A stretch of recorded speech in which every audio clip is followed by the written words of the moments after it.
Queridos irmãos, queridas irmãs, então esse vídeo agora é de número 11.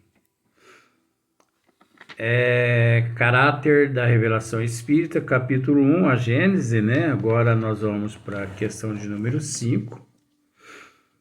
Então, olha só para você ver que interessante essa questão aqui de número 5. Se nós pararmos para analisar, nós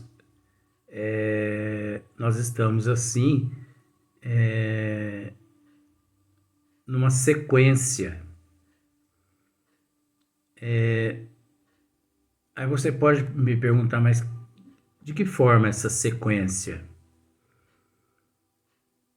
Numa sequência de que não existe divergência. Não existe divergência. E sim, uma sequência. Numa mesma linha nós nos encontramos. Vamos simplificar assim. Porque olha só para você ver aqui agora, ó. Na questão de número 5. Mas aí cai isso no olho. Mas o professor não ensina senão o que aprendeu.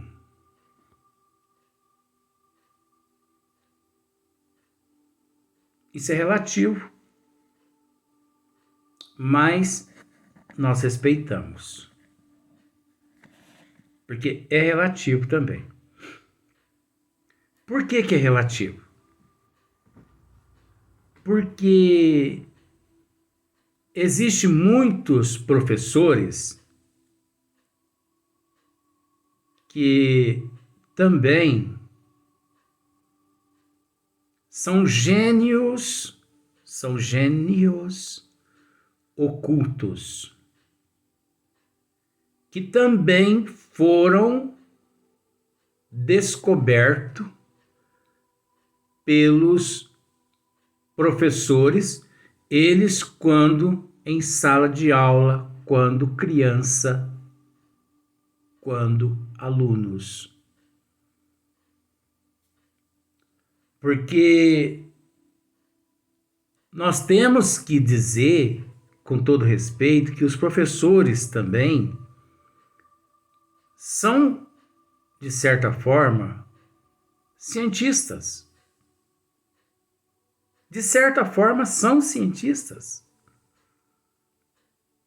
Só que a humanidade, devido ao nível evolutivo, não os vê dessa forma como nós os vemos. A vera se todo mundo os visse, né? Como nós os vemos. Mas, na verdade, os professores, eles são também cientistas. Eles têm a parte deles, são gênios. A maioria são gênios, com grandes responsabilidades, grandes missões. Mas vamos por esse lado aqui para você ver uma coisa, ó. Mas o professor não ensina senão o que aprendeu. Tá, tudo bem. O professor está ensinando aquilo que ele aprendeu. Ele aprendeu com o seu professor, né? É um revelador de segunda ordem. Tudo bem. Tudo bem. Ele pode até ser um revelador de segunda ordem. O homem de gênio ensina o que descobriu por si mesmo. Veja bem. É o revelador primitivo. Traz a luz que pouco a pouco se vulgariza Que seria da humanidade sem a revelação dos homens de gênio que aparecem de tempos a tempos? Tudo bem. Maravilha isso aqui. É gostoso essas questões assim, porque isso nos levam a esmiuçar, a mostrar certas coisas. Você se lembra, nos vídeos anteriores, quando nós dissemos aqui, você acha por um acaso que Albert Einstein não teve professores na sua infância? Copérnico, Lavoisier, Newton, todos cientistas tiveram eles na sua infância professores. E veja bem, os professores serviram passado, servem presente. Os professores, eles servem para ajudar o aluno a levantar o véu. Então, isso não é ser um cientista, porque para você ajudar determinado indivíduo a levantar o próprio véu, você tem que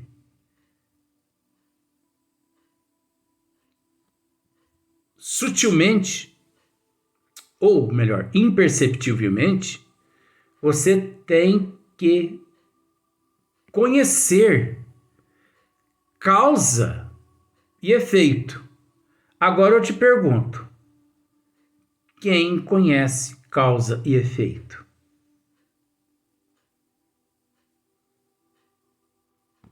Se eu puder tratar desse assunto causa e efeito, eu vou tratar. Causa, vou até anotar aqui, causa e efeito. Né? Então, o professor, ele ajuda o aluno cru a levantar o véu. E quando ele levanta o véu, é que ele automaticamente se descobre. Gente, eu não imaginava que fosse assim. Hoje eu vejo as coisas com outros olhos. A minha percepção está mais aguçada. A minha intuição, a minha sensibilidade está mais aguçada. Hoje eu tenho certeza para que vim a esta terra. A minha missão é esta, graças ao professor. O professor o ajudou a levantar o véu. Por que nós estamos dizendo isso? Porque não existe na face da Terra um cientista analfabeto que não passou pela mão de um professor, de uma faculdade, que não cursou isso, não cursou aquilo. Você entendeu, né? Isso significa que houve sim ali uma certa influência. Agora, nós temos que analisar um outro caso. Por exemplo, os alunos se matriculam numa faculdade de engenharia, por exemplo. Engenharia mecânica. Então, se nós fizermos uma análise, os inventores no mundo, praticamente 99,9% deles passaram eles por faculdades de engenharia mecânica. Depois de concluídos os cursos, né, nas faculdades, é que eles, porque eram gênios, porque trouxeram de vidas passadas ou até mesmo da erraticidade aquele conhecimento, eles começaram a inventar isso, inventar aquilo, inventar isso, inventar aquilo, né? Como, por exemplo, o telefone, né? O avião e muitas coisas. Nós não vamos ficar citando nomes assim não, porque não há necessidade, né? Porque falou de inventos, né? Eventos não. Eventos, isso se dá no teatro. Evento, né? Um evento lá. Agora num palco, né? Agora um invento. Um invento é uma máquina, é um avião, é uma geladeira, uma televisão, né? Que nesse momento mesmo, 2023, quantos milhões de cientistas não encontram-se trabalhando, né, para novos inventos? São gênios. Quantos milhões de gênios 2023, nesse exato momento, não estão aqui no corpo físico, batalhando, lutando? E quase sempre nunca se preocupando com status, com o lado financeiro e nem com glórias. Eles vieram para cá para contribuir com a evolução da humanidade. São seres totalmente desinteressados. Eles doam, se doam, né?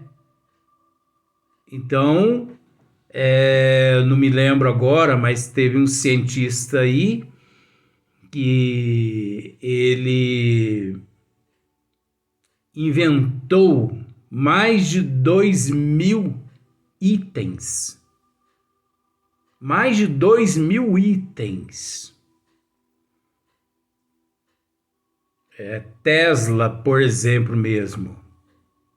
Tesla inventou muitas coisas.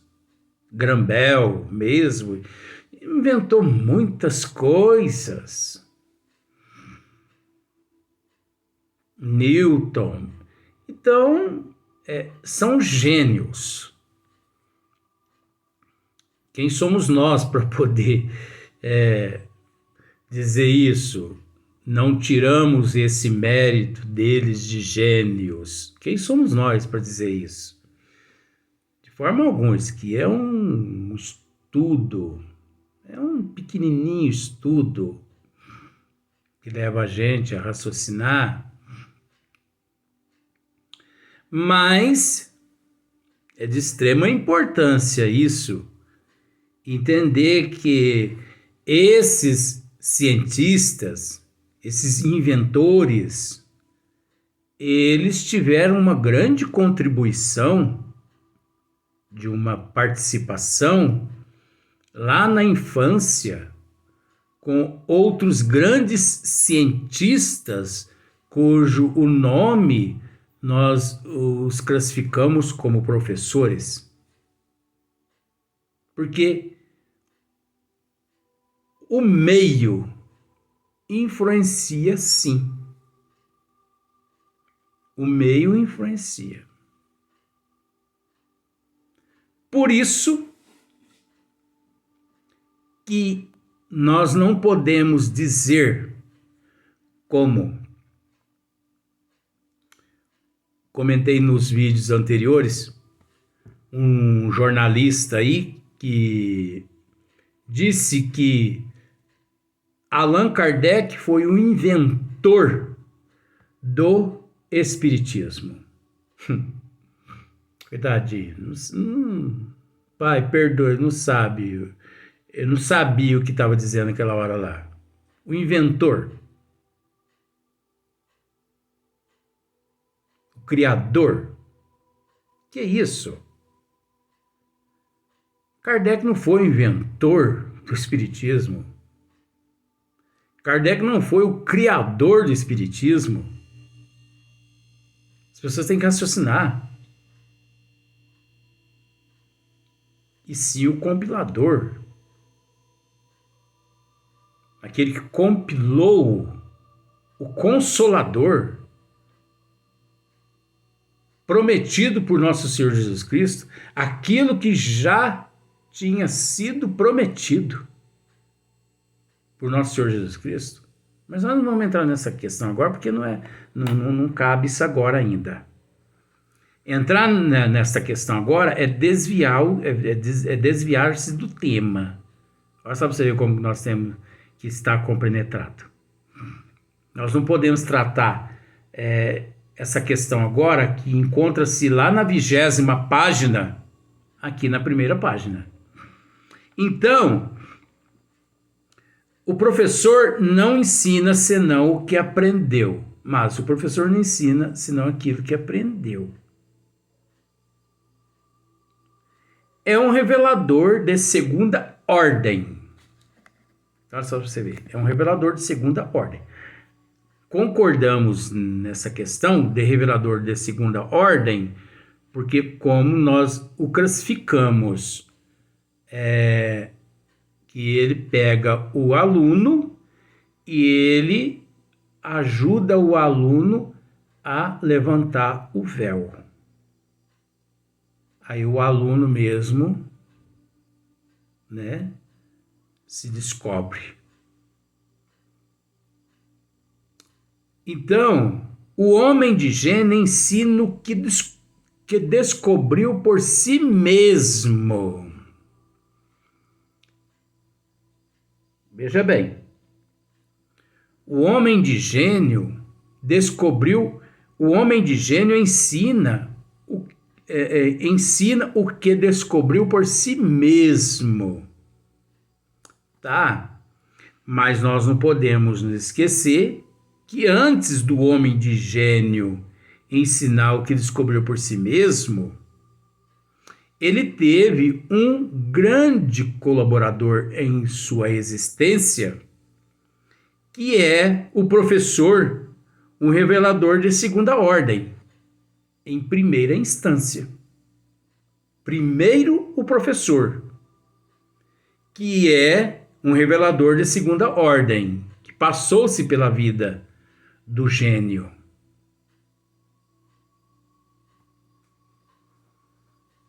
Por mais que o gênio ele traz, mas ele precisa de alguém que o auxilie. Isso não deixa de ser fato, mas tem que ser estudado. Por isso, nós estamos estudando, porque não podemos apenas aceitar isso como fato, nos conformando e não estudando. Ah, então se isso é fato, eu não preciso estudar mais. Não, aí é que nós devemos estudar. É o revelador primitivo. Então, o homem de gênio é o revelador primitivo. Traz a luz que pouco a pouco se vulgariza, né? Que seria da humanidade sem a revelação dos homens de gênios que aparecem de tempos a tempos? Que seria da humanidade? A humanidade estaria perdida, né? Porque se nós pararmos para analisar, até o ano de 2022, 2023. Se nós pararmos para analisar, o que não passou pelas mãos dos gênios? Tudo. Tudo. Até essa caneta aqui foi elaborada por uma pessoa inteligente, por um gênio. Pode ser que não um gênio de primeira ordem, mas quarta, quinta, sexta ordem tá melhor do que eu, que estou no número 0. É preciso entender isso. Então eu te pergunto, dentro de tua casa, o que não passou-se pela mão de um gênio? Tudo, gente. Observa os designers dos teus móveis. Não foi elaborado por qualquer ser insignificante, e sim por pessoas inteligentes. Observa a arquitetura do teu imóvel. Foi elaborado por pessoas inteligentes. Os engenheiros, os projetistas, né? Tudo isso.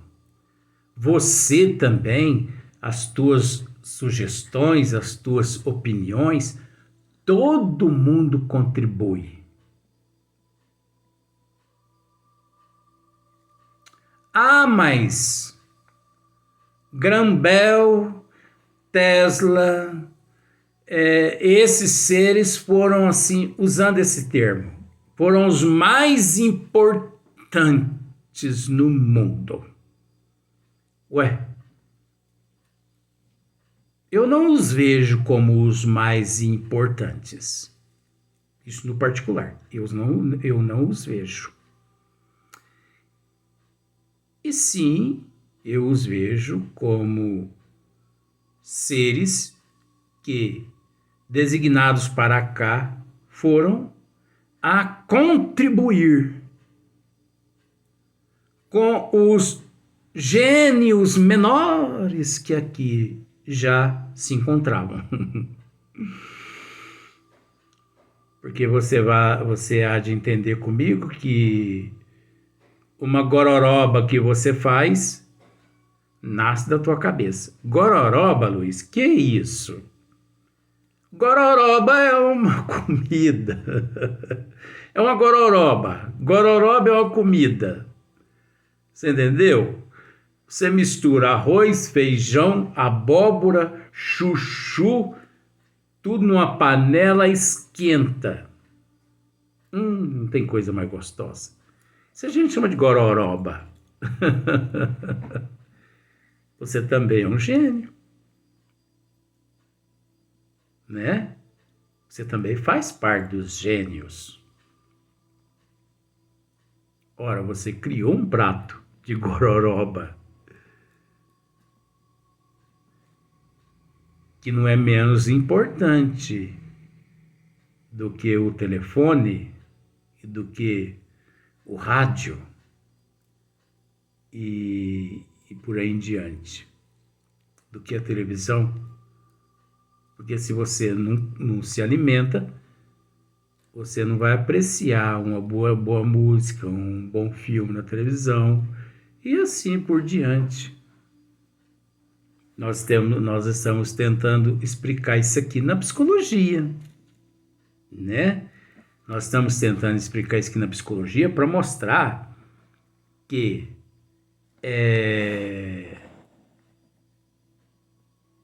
tanto o professor quanto os gênios, Todos fazem partes daquilo que tudo um dia se tornou fato. Você vai me dizer que o professor não é um fato? É lógico que o professor é um fato. Ele não estudou para chegar onde chegou?